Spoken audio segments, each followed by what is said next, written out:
Atenção, atenção, galera, chegando aqui para mais uma aula de biologia. É isso aí, eu, professora Tabita, vamos lá, descendo aqui juntinho comigo. Pim-bam, chegamos. Galera, na aula de hoje, que é a nossa aula 7.1, eita, prof! Nós já estamos na aula 7, pois é, o negócio aqui é rápido e acelerado. Vem comigo, tá? Gente, nós estamos falando, então, sobre processos de evolução. Como assim, professora? Na aula de hoje, a gente vai relembrar algumas teorias muito importantes que estão relacionadas às nossas origens. E aí, eu quero que você preste bastante atenção no sentido de existem várias teorias sobre a origem da vida, sobre o início do desenvolvimento dos primeiros organismos vivos. E aí, quando a gente fala da biologia, a gente dá uma ênfase maior, é a teoria que é mais aceita, né? Teoria da evolução química, a origem da vida nos recursos ou no corpo hídrico, tá bom? Então, a gente vai falando hoje da origem dessas primeiras unidades celulares. Mas, antes disso, eu quero falar para você, professor presencial espalhado aí por nossos 4 cantos do estado de Rondônia, nossos queridíssimos estudantes da mediação tecnológica, mandem as fotos de vocês para que a gente possa colocar aqui, para vocês participarem da aula juntinho conosco, tudo bem? A gente vai ficar muito feliz com essa participação de vocês. É lógico, a gente vai colocar aqui vocês. Escolha um cantinho aí bem legal da escola que vocês querem que todo o estado de Rondônia conheça, porque afinal de contas, quando a gente posta os estudantes aqui, eles vão aí, ó, a gente sabe, tá? A gente sabe que tem aquele grupinho ali, que o pessoal que tá lá no Cone Sul vai conhecer aqui o pessoal já mais próximo aqui de Porto Velho. Então, vocês pensam que a gente não sabe das coisas, né? Então, a gente quer que você agora se familiarize ainda mais com essa chegada aqui nas nossas aulas. Eu sei que muitos de vocês já participam de várias outras aulas, mas aqui na Biologia a gente também quer estar com vocês presente pertinho, tá bom? Então vamos lá, galera? Nossa aula 7.1 e nós estamos falando então das origens, ou o título da nossa aula, hein? Das origens até o dia de... Não é de amanhã não, é o dia de hoje. Deixa eu pegar minha canetinha aqui. Não está funcionando minha canetinha. Deixa eu ver se ela vem pra cá. Pipipi, pipipi. Agora sim, tá vendo como ela só quer um carinho? Deixa eu ver se ela veio. Aê! Das origens até o dia de hoje, nós vamos falar então dos primeiros seres vivos, né? Quem eram, como se formaram, como se originaram. E aí a gente vai falar de uma teoria muito importante. Lembra que a gente estava falando nas aulas anteriores sobre os métodos científicos, né? Depois que você chega a um resultado, passou por uma experimentação, chegou a uma análise do resultado e a sua conclusão, você pode ter a formulação de uma teoria. E essa é uma das teorias, tá? Que nós vamos estar conhecendo. Eu creio que você já deva ter ouvido falar, né? E a gente então vai enfatizar um pouquinho mais. E também vamos falar sobre a origem dos vírus. Pois é, alguns, né, que acreditam que esses vírus, eles começaram o seu desenvolvimento ou começaram a marcar a história da civilização humana a partir ou acompanhando o desenvolvimento também desses procariontes, né, que no caso as bactérias. Mas vamos lá então? Olha lá, os primeiros seres vivos, quem eram? As chamadas bactérias, ou seja, organismos procariontes. E aí a gente vem lembrar para você o seguinte, ó, quando a gente fala de bactérias, as bactérias, eles são organismos classificados, né, como seres unicelulares, correto? Aqueles organismos mais simples, por isso a gente está falando do início, da origem. Então, as primeiras formas de vida, segundo a compreensão científica, foram esses organismos mais simples. Quando a gente fala dentro da biologia de simples, não é que ele seja mais insignificante, não. Quer dizer que ele, estruturalmente, era um organismo com menos complexidade. Em que sentido essa complexidade, professora? Em relação às suas atividades metabólicas, ou seja, como esse organismo vai obter a energia para sobreviver, tá? E como que as reações químicas se estabelecem entre esse organismo na parte interna dele, que é um organismo unicelular, com o meio externo. Tudo bem? Então vamos prosseguindo aqui. Então, bactérias são aí organismos unicelulares e que, portanto, possuem a estrutura de uma célula procariota, tá? Mas antes, vamos falar um pouco sobre os coacervados. Professora, a senhora escreveu errado aí, hein? É conservados. Não. É coacervados mesmo, gente.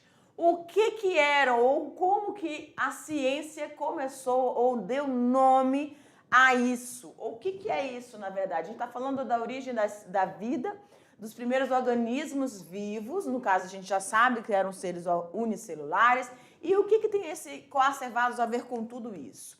Olha lá, gente, os coacervados são um aglomerado de moléculas proteicas envolvidas por água em uma forma mais simples. Acredita-se, então, que essas tenham sido as primeiras, preste atenção, acredita-se, ou seja, faz-se uma suposição, mas, né, lembra da teoria? Pois é, a teoria ela é estabelecida a partir de observações, a partir de análise dos experimentos que são feitos, chega-se a uma conclusão e foi observado em alguns experimentos que a gente vai falar mais lá para frente, relatam ou retratam essa riqueza de molécula proteica dentro do ambiente hídrico. O professor Jefferson já falou lá da sopa probiótica, lembram? Pois é, então os primeiros organismos, quando eles começaram a se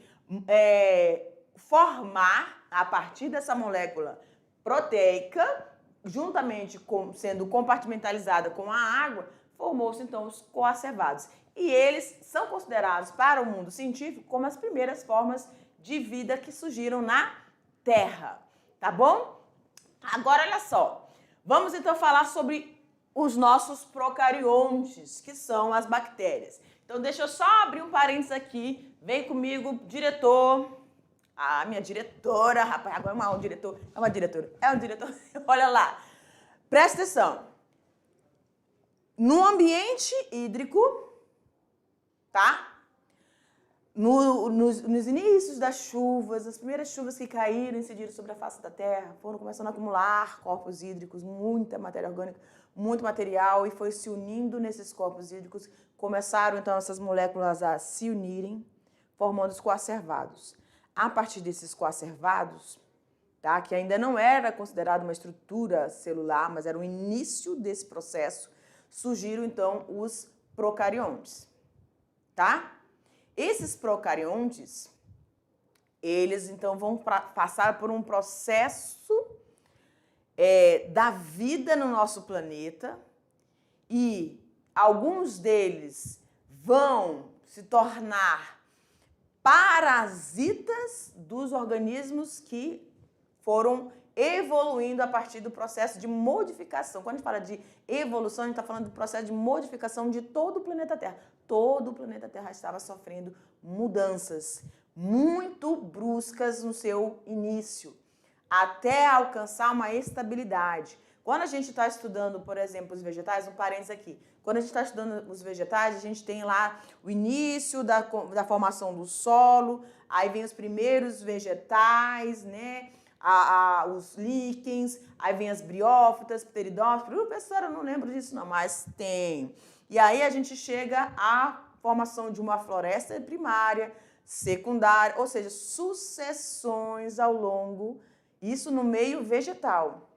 A gente também tem essa compreensão no mundo animal. Então, essas primeiras formas vivas começaram a sofrer essas modificações e tudo em busca de quê, gente? De estabilizar-se naquele meio. como é que o organismo vai alcançar uma estabilização? A partir do momento que ele consegue obter nutriente, ou seja, o alimento para mantê-lo vivo, e esse organismo, a partir dessa energia, ele vai conseguir fazer o quê? Reproduzir-se. Então, a gente tem um costume de dizer, dentro da biologia, que o organismo nasceu para se desenvolver e reproduzir. E para se desenvolver, ele precisa de energia. Então, ele vai buscar sempre a forma de obtenção de energia. Por isso, o professor Jefferson falou na aula anterior que a gente tem os 4 processos metabólicos: fermentação, aí a gente tem o processo de fotossíntese, quimiossíntese, fotossíntese, fermentação, quimiossíntese, vamos lá de novo, quimiossíntese, né? Aí você vai ter fotossíntese, que são os processos autotróficos, aí você vai ter fermentação e respiração celular. Então, isso são formas com que os organismos vivos, sejam eles uni- ou pluricelulares, vão conseguir extrair ou absorver aquilo que eles precisam no ambiente para produzir energia.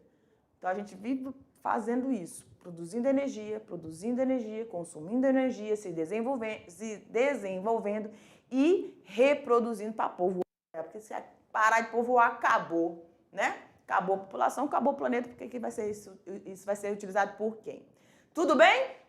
Vamos prosseguindo. Aqui em cima nessa foto, ó, você tem uma imagem que a gente chama, essa aqui é uma placa de Petri, tá? Quem tem nas escolas laboratório sabe que eles fazem um ambiente de cultura, que a gente chama cultura para as bactérias. Eles colocam lá uma bactéria, ela vai começando, você coloca ela num meio nutritivo e ela vai se alimentando e, obviamente, vai se reproduzindo, tá bom? Então, elas são estudadas dentro dessa plaquinha aí que a gente chama de placa Petri, tá? E na substância que é colocada ali, a substância de agar, né? Que é extraída lá de uma água, mas depois a gente vai ver isso mais lá pra frente.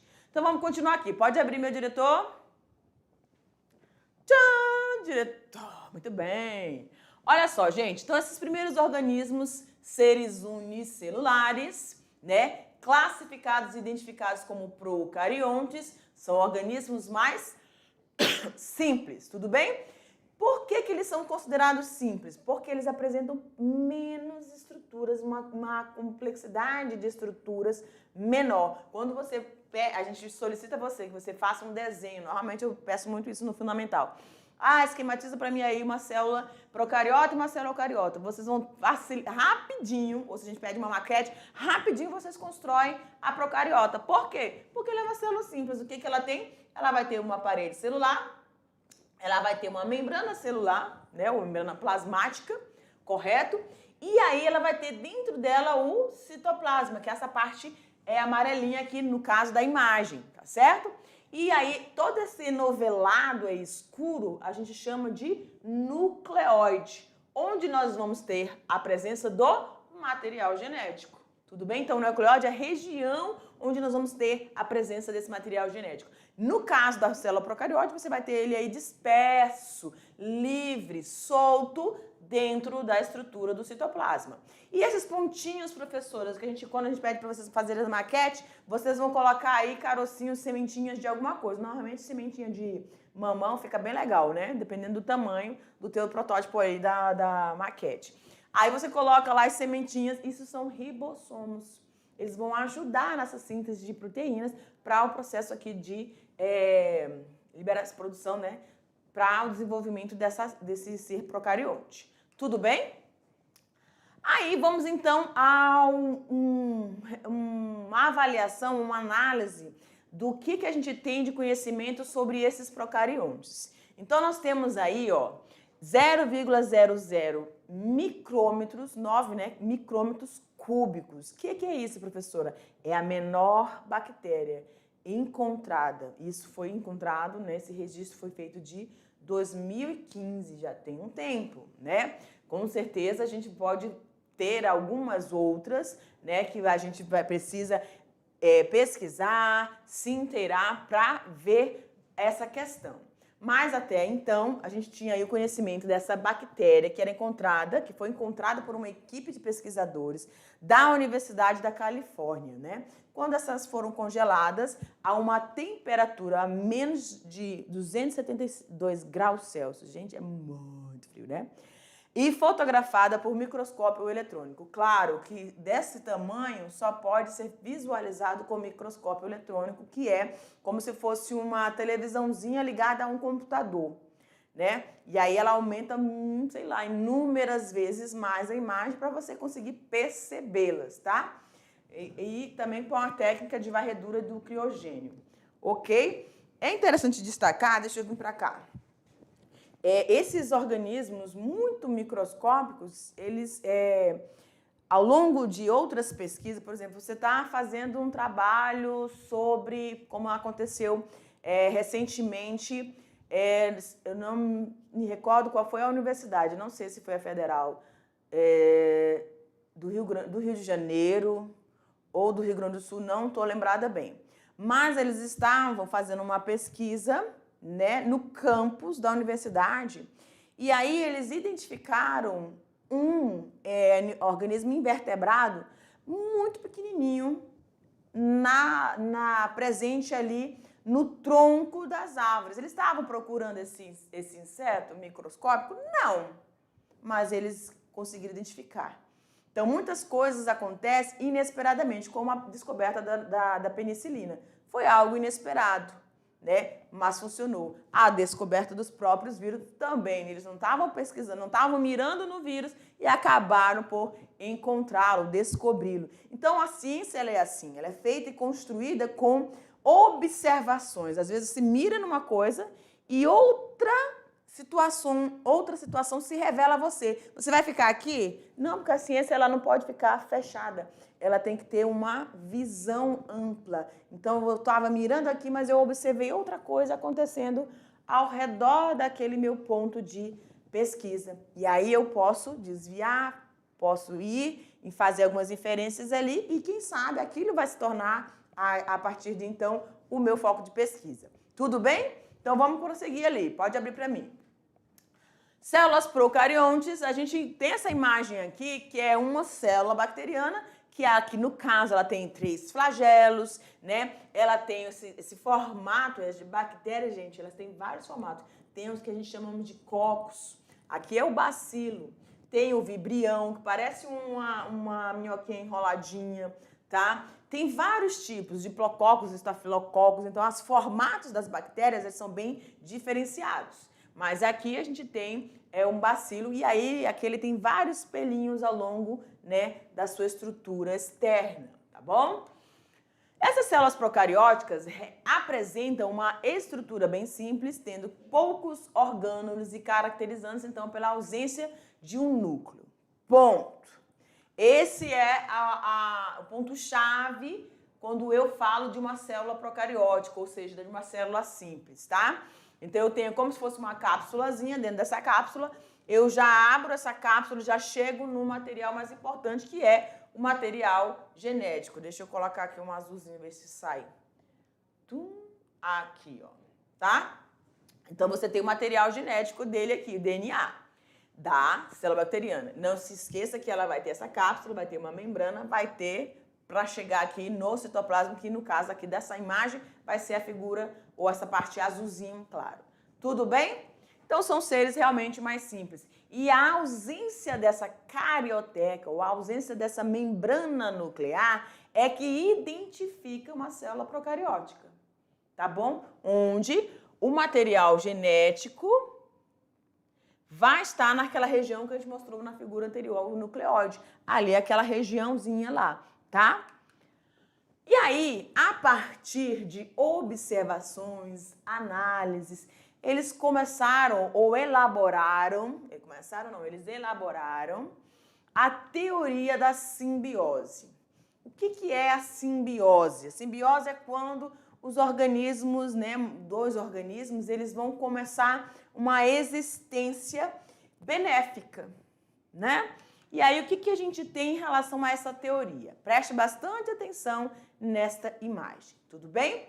Então, inicialmente, nós vamos começar de cima para baixo. Então, me acompanha aqui. Um roxinho, ou rosa, aqui parece roxo, mas é rosinho. Eu vou ter o quê? Deixa eu colocar a canetinha azulzinha. Ponto. Ah, meu Deus, eu queria azul. Mas tudo bem. Eu tenho uma célula procarionte. Tudo bem? Lembra que ela, tá vendo? Essa parece um vermezinho no centro? É o material genético, DNA. Não está envolvido por nenhuma estrutura de membrana nuclear. Não tem núcleo nela.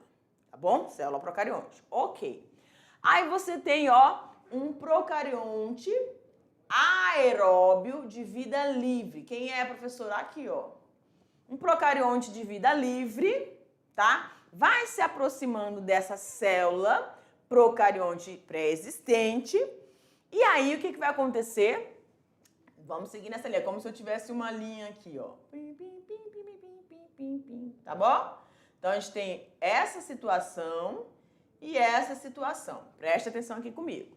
Então, esse organismo procarionte aeróbico de vida livre se aproxima desse ser procarionte e aí eles começam uma relação simbiótica, tá bom? E aí eles vão adentrar a partir dessa simbiose, esse organismo que era aeróbio de vida livre, ele vai se transformar, tá? Em um organismo, né? Ou um organismo, uma organela, tá? Então, a gente tem aqui uma bactéria viva, vai se transformar, então, em uma estrutura que vai estar presente dentro dessa célula, que agora vai ser modificada. Ela vai ser uma mitocôndria, tá bom? O que é interessante, ou o que dá embasamento para que essa teoria seja aceita? Ou seja, de um organismo procarionte fazer o englobamento de um organismo procarionte aeróbio e, a partir daí, ele ter essa mudança, se transformar em uma organela, que a gente vai agora dar o nome de mitocôndria. Ela também tem material genético. É a única, nesse sentido aqui, que vai ter material genético além da célula, tá? Porque as outras organelas citoplasmáticas, elas não vão ter. Nesse sentido aqui, dessa parte que eu tô falando para vocês. E aí, a partir dessa simbiose, desse organismo aeróbio, você vai ter o desenvolvimento da célula eucariótica animal, que agora, vocês estão vendo esse pontinho azul? Vai ter o seu material genético abrigado em um envoltório.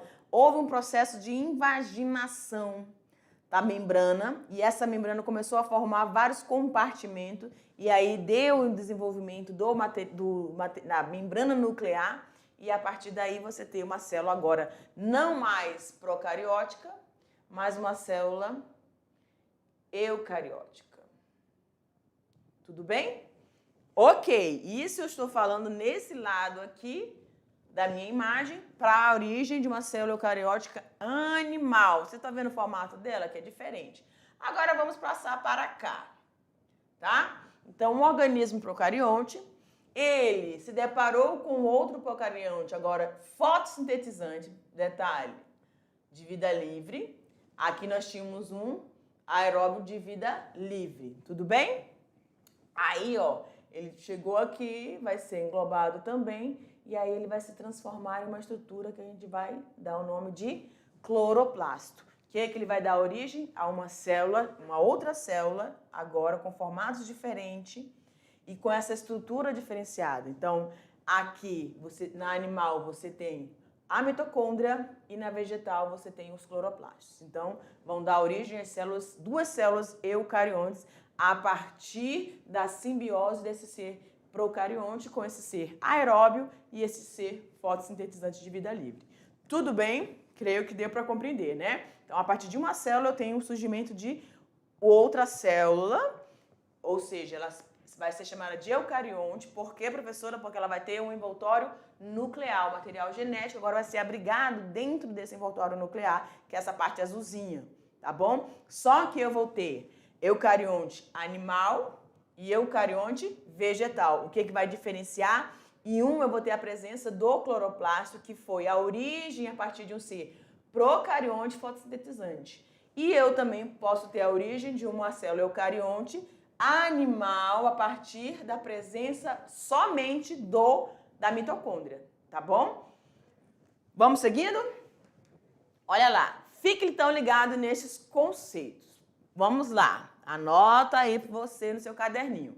Organismos anaeróbios. Quem são esses organismos anaeróbios? Por exemplo, a bactéria do tétano é um organismo anaeróbio. Ele vive na ausência de gás oxigênio. Aeróbio, nós, né? Nós, os vegetais aí, precisam do gás oxigênio. Então, eles são chamados de aeróbios. Normalmente, quando a gente tem na biologia esse an, né? É uma negação. Então, anaeróbio, ausência de alguma coisa, ou tá faltando alguma coisa ali, um déficit, né? Vamos dizer assim. E aí você tem o procarionte e o eucarionte. Procarionte, aquele organismo que não vai possuir o núcleo. E os eucariontes, como vocês viram na imagem anterior, célula animal, célula vegetal, já possui um núcleo. Tudo bem? E isso tudo se deu a partir da origem da teoria endossimbiótica, tá bom? Ou simbiótica. Vamos lá. Teoria, então, o que dá embasamento para essa teoria? Olha lá, ela foi proposta por Lynn Margulis em 1981. E o que essa teoria propõe? Que os cloroplastos e as mitocôndrias, ou seja, as organelas citoplasmáticas que estão presentes ou passaram a surgir dentro de uma célula que outrora era procarionte, agora ela passa a ser eucarionte. Por quê? Porque ela vai apresentar uma membrana nuclear. Isso a partir do processo de invaginações, tá bom? Essa célula agora eucarionte teria surgido da simbiose, ou seja, o cloroplasto e as mitocôndrias teriam surgido dessa simbiose de um procarionte que passou a coexistir no interior de outro procarionte, tá bom? Obtendo assim a proteção e fornecendo energia ao hospedeiro. Então, galera, para que se trate, deixa eu vir para cá para frente. Para que, o que dá mais segurança em relação a essa teoria da simbiose, para ela ser aceita? Primeiro, tanto cloroplastos quanto mitocôndrias presente na célula animal ou presente na célula vegetal, que formaram aí, né, que estão presentes na célula eucariótica, ou seja, que tem o envoltório nuclear, né, protegendo material genético. Ambos possuem material genético. Então, para ter material genético, tem que se tratar de um ser que se dividia, que se multiplicava, se reproduzia. Por isso a teoria ela tem embasamento, porque esses organismos, hoje mitocôndrias e cloroplastos, hoje elas estão contidas dentro dessa célula eucarionte, realizando o processo de obtenção de energia. As mitocôndrias através da respiração celular e os cloroplastos através da fotossíntese. Então, elas vão gerar energia. Então, elas eram organismos vivos anteriormente, agora elas estão ali dentro e vão continuar realizando. Elas estão protegidas, estão fornecendo energia e estão sendo beneficiadas. Por isso que a gente chama de simbiose, porque eles estão ambos recebendo algo em troca e estão tranquilos naquela situação. Tudo bem? Então, pode abrir para mim, diretor.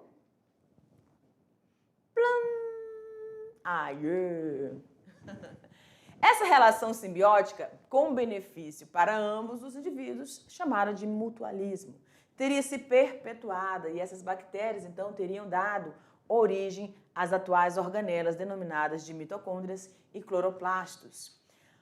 O que tem dentro dessa teoria como o início, né? As mitocôndrias e os cloroplastos possuem o seu próprio genoma e o seu DNA e é capaz, então, de se autoduplicar. Ela faz isso? Não, porque ela não tem mais necessidade de fazer esse processo, utilizar esse material genético dela contido dentro dela, porque ela está dentro de um outro organismo que também tem o seu material genético, que também vai passar por processo de divisão, né, de reprodução. Algumas das proteínas necessárias à fabricação das mitocôndrias e dos cloroplastos, elas são produzidas exclusivamente pelo DNA dessas organelas e pelo DNA contido no núcleo das células. Então, tanto eles vão poder utilizar, né, eles poderiam utilizar essas proteínas, né, de si, né, ou elas podem usufruir daquilo que está sendo produzido ali pelo material genético da célula que elas estão presentes, tá bom? As mitocôndrias e os cloroplastos, elas possuem sua própria maquinária para a síntese de proteínas, sendo que esta maquinaria é muito similar àquela encontrada em organismos procariontes. Então, isso aqui são embasamentos para que você realmente tire todas as dúvidas em relação de se essa teoria é aceita ou não. Certos antibióticos que inibem a síntese proteica em bactérias, olha só que interessante. Certos antibióticos que inibem a síntese proteicas em bactérias também o fazem nas mitocôndrias. Olha que legal, né? E também em relação aos cloroplastos de organismos eucariotas, evidenciando então a sua similaridade. Olha que legal. Então, cloroplastos e mitocôndrios outrora eram organismos procariontes, tá bom? Aí a gente agora tem, ao final de todo esse processo evolutivo ali, você tem as duas células, agora chamadas de células eucariontes, que vão estar células eucarióticas, que vão estar presentes em células eucariontes, né, em organismos eucariontes. Então você tem aqui a célula vegetal e você tem a célula animal. Tudo bem? Vocês podem observar que em relação às células procariontes, você tem um maior detalhe, né, visualmente no interior dela.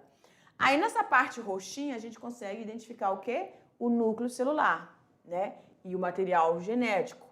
Essa parte verdinha, complexo golgiense. Amarelinha, você vai ter, ó, verdinha, complexo de Golgi, ou complexo golgiense. Retículo endoplasmático, que a gente pode ter o rugoso ou o liso. O rugoso ele vai ter vários ribossomos aderidos à sua estrutura externa, né? E aqueles lisos que vão ter a ausência desses ribossomos, tá? Aqui a gente tem, ó, centríolos, que são muito importantes no processo de divisão celular das células eucariontes animais. E a gente vai ter também, aqui na célula vegetal, olha que legal, uma estrutura bem grande, pegando quase toda a totalidade da célula, comprimida em um pouco o núcleo dessa célula vegetal, que é chamado de vacúolo, tá?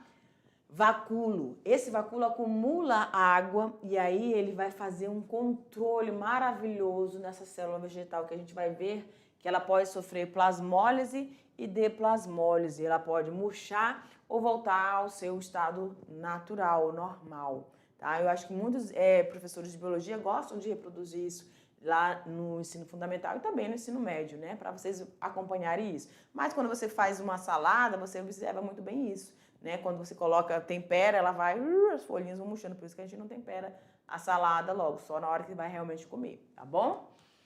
As células eucarióticas têm uma diversidade de orgânulos muito maior, sempre apresentando então esse material nuclear envolvido por uma membrana, que é chamada de carioteca, ou membrana nuclear. Tanto um quanto o outro estão aceitos, né?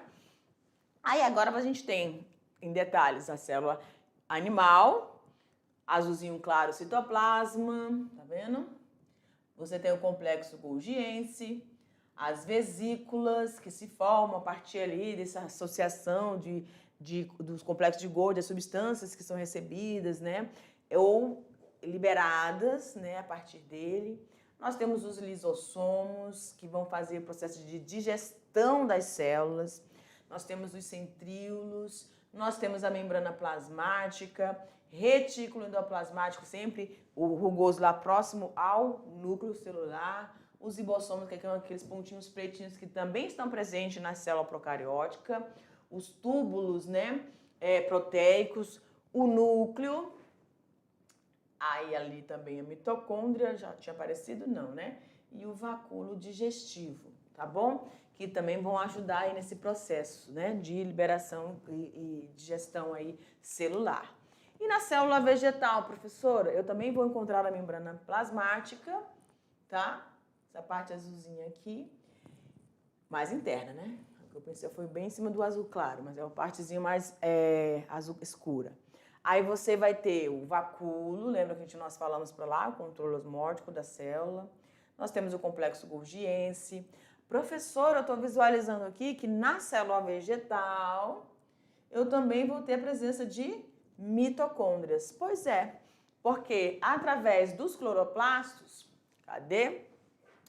Através dos cloroplastos, as células vegetais, elas vão realizar o processo fotossintético, ou produzir, então, oxigênio, mas elas também vão consumir, né, através das mitocôndrias, esse oxigênio e a glicose que vai ser processada ou produzida a partir da fotossíntese, tá bom? Então, ela vai produzir oxigênio e vai consumir também através da mitocôndria. A célula animal, não. Ela não vai ter cloroplasto, tá bom? Mas a vegetal vai ter tanto cloroplasto quanto também a mitocôndria.